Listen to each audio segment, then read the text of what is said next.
Assalamualaikum warahmatullahi wabarakatuh.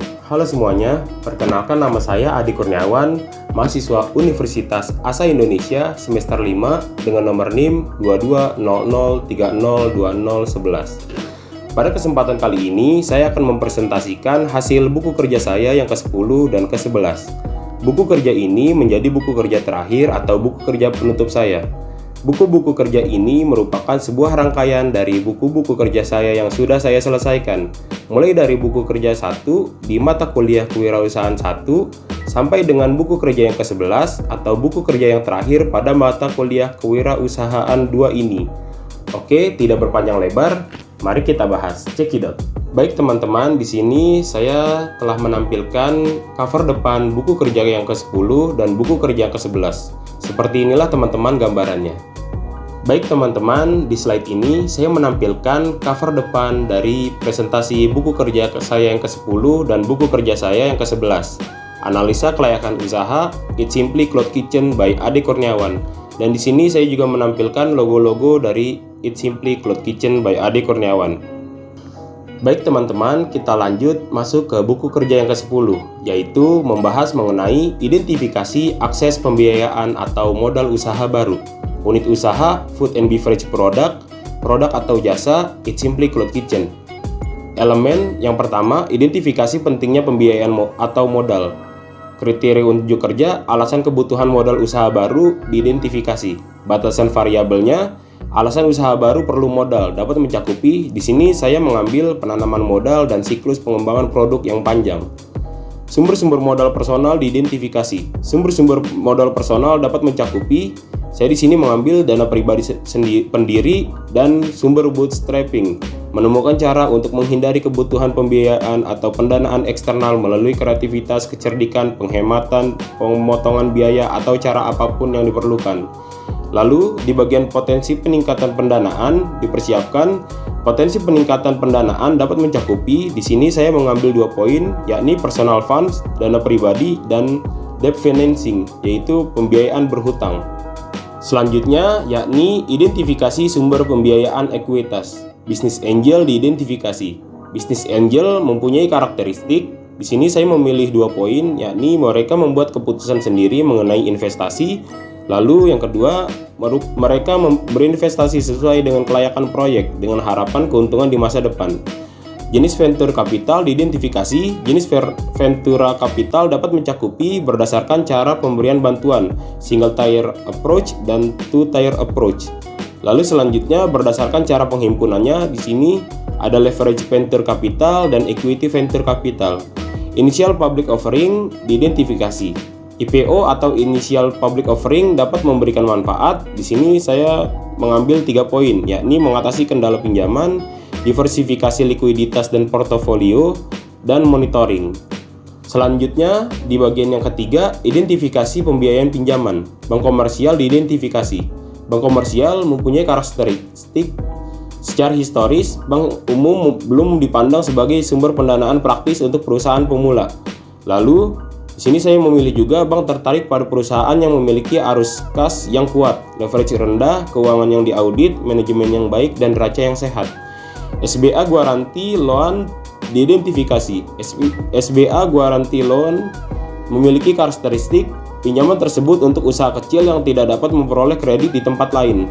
Lalu di sini saya juga memilih poin program SBA yang paling terkenal tersedia untuk usaha kecil atau KUR, kredit usaha rakyat. Sumber-sumber pinjaman lain diidentifikasi. Sumber-sumber pinjaman lain dapat mencakupi teman dan keluarga, dan juga di sini saya memilih poin organisasi yang meminjamkan uang ke kelompok. Selanjutnya ada bagian 4, yakni identifikasi sumber-sumber kreatif pembiayaan dan modal. Leasing atau sewa diidentifikasi. Leasing atau sewa memiliki karakteristik. Di sini saya memilih 1 poin, yakni sewa merupakan perjanjian tertulis di mana pemilik properti mengizinkan seorang individu atau bisnis untuk menggunakan properti tersebut selama jangka waktu tertentu dengan imbalan pembayaran. Lalu ada SBIR, Small Business Innovation Research, dan STTR, Small Business Technology Transfer, Grant Program diidentifikasi. SBIR dan STTR memiliki karakteristik. Program ini memberikan hibah tunai kepada pengusaha yang mengerjakan proyek di area tertentu. Program SBIR adalah program hibah kompetitif untuk usaha kecil di tahap awal dan proyek pembangunan. Lalu, program STTR mensyaratkan partisipasi peneliti yang bekerja di universitas atau institusi penelitian lainnya. Baik teman-teman, ini adalah cover depan buku kerja ke-11. Baik, mari kita lanjut. Di buku kerja yang ke-11 ini mengenai identifikasi dan evaluasi peluang pemasaran. Unit usaha Food and Beverage Product, produk atau jasa It's Simply Cloud Kitchen. Langkah-langkahnya yang pertama, identifikasi peluang pemasaran. Kriteria unjuk kerjanya, informasi tentang kebutuhan pasar dan jenis pemasaran, dianalisa untuk mengidentifikasi peluang pemasaran. Hasil atau rekaman hasil, informasi tentang kebutuhan pasar dapat mencakupi kinerja pesaing, kebutuhan pelanggan, tren dan perkembangan pasar, pasar baru dan berkembang, profitabilitas, angka penjualan. Jenis pemasaran dapat mencakupi pemasaran bisnis ke bisnis, pemasaran langsung, pemasaran barang, pemasaran layanan, pemasaran jarak jauh. Baik, mari kita lanjut. 1.2 Potensi pasar baru dan kontribusi pada bisnis. Diteliti untuk masuk, membentuk, atau mempengaruhi pasar dalam hal memungkinkan kontribusi terhadap bisnis. Potensi pasar baru dapat mencakupi, di sini saya memilih segmen pasar yang saat ini tidak bisa ditembus. Kontribusi pada bisnis dapat mencakupi, di sini saya memilih 2 poin, yakni berpengaruh pada volume penjualan dan profitabilitas. 1.3 Pendekatan kewirausahaan, inovatif dan ide-ide kreatif diidentifikasi untuk aplikasi bisnis potensial mereka dan kembangkan menjadi peluang pemasaran potensial. Pendekatan kewirausahaan, inovatif dan ide-ide kreatif dapat mencakupi, di sini saya memilih 3 poin. Functional approach, yakni penjualan, pembelian, pengangkutan, penyimpanan, pembelanjaan, penangguhan risiko, standarisasi, pengumuman, informasi pasar. Institutional approach, supplier, produsen, perantara perdagangan, perantara agen, perusahaan saingan, pembelian akhir. Dan poin yang terakhir, managerial approach, peningkatan pengelola usaha. Baik teman-teman, di bagian yang kedua ini investigasi peluang pemasaran. 2.1 Peluang pemasaran diidentifikasi kemungkinan mereka cocok dengan tujuan dan kemampuan organisasi. Peluang pemasaran dapat mencakupi penetrasi pasar, menjual lebih banyak kepada pelanggan yang ada, meningkatkan pangsa pasar dalam segmen yang ada, membuat orang membeli jasa, pengembangan bisnis setiap memulai usaha. Pengembangan pasar, menjual kepada pelanggan baru, bisa menjadi pelanggan baru di luar negeri atau pelanggan baru di segmen baru. Lalu pengembangan produk, dijual kepada pelanggan dengan mengubah FAB, Feature, Advantage, and Benefit dari produk, mengubah model atau menambahkan ukuran baru. 2.2 Hasil evaluasi peluang, diidentifikasi untuk menentukan dampaknya pada basis bisnis dan pelanggan saat ini. Hasil evaluasi peluang dapat mencakupi desain fungsional dari produk dan daya tarik penampilannya. Fleksibilitas memungkinkan adanya memodifikasi ciri luar dari produk untuk memenuhi permintaan konsumen atau perubahan teknologi dan persaingan. Daya tahan bahan baku produk, keamanan produk, tidak menimbulkan bahaya pada kondisi operasi normal, kemudahan dan biaya pemeliharaan yang rendah, standarisasi, kemudahan untuk diproduksi dan diproses, kemudahan untuk ditangani. 2.3 Kelayakan finansial dari setiap peluang pemasaran, dinilai berdasarkan faktor eksternal biaya, manfaat, risiko, dan peluang. Kelayakan finansial dapat mencakupi biaya, manfaat, dan juga peluang. 2.4 Kemungkinan strategi pesaing potensial diidentifikasi dari pesaing yang dengan produk atau jasa yang sama. Strategi pesaing dapat mencakupi pemotongan harga, periklanan ekstensif, kupon, dan penjualan 2 untuk 1. 2.5 Ranking peluang pemasaran dalam hal kelayakan dan kemungkinan kontribusinya bagi bisnis. Ranking peluang pemasaran dapat mencakupi top ranking topics dan quick win topics. Lalu selanjutnya di bagian yang terakhir atau di bagian yang ketiga ini membahas mengenai evaluasi perubahan yang diperlukan untuk operasi bisnis saat ini. 3.1 Perubahan yang diperlukan untuk operasi saat ini untuk mengambil keuntungan dari peluang pemasaran yang layak.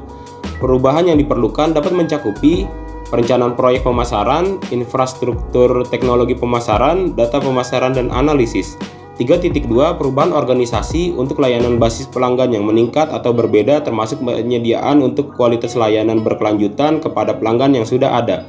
Perubahan organisasi dapat mencakupi struktur fungsional organisasi dan organisasi lini dan staf. 3.3 Perkirakan kebutuhan sumber daya untuk operasi yang diubah. Perkirakan kebutuhan sumber daya, staf tambahannya 3 orang, biaya distribusinya 4 juta rupiah, peralatannya 7 juta rupiah, biaya produksi 10 juta rupiah, biaya promosi 5 juta rupiah, penelitian dan pengembangan 4 orang, retooling 2 orang, dan pelatihan staf 3 orang.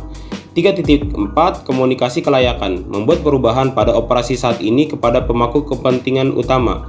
Komunikasi kelayakan meliputi staf keuangan, staf sumber daya manusia, manajer, tenaga pemasaran, pemilik, staf produksi, dan juga pengawas. 3.5 Dokumentasi peluang pemasaran yang baru, diidentifikasi dan perubahan yang diperlukan. Di sini saya menyisipkan link Google Form kuesioner yang telah saya isi sebelumnya. Baik teman-teman, itulah yang bisa saya sampaikan di buku kerja terakhir atau buku kerja penutup saya pada mata kuliah Kewirausahaan 2 ini. Kurang lebihnya mohon maaf, atas perhatiannya saya ucapkan terima kasih. Wassalamualaikum warahmatullahi wabarakatuh.